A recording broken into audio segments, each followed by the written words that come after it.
So this is the basics of the boat. The motor to steer, the motor to push the boat forward is not installed yet, but the motor for the rudder is installed. And the boat floats.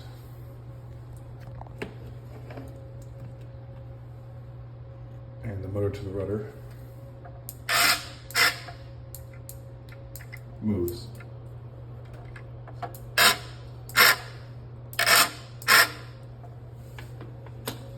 And that's about all we have right now, but we still have work to do on it.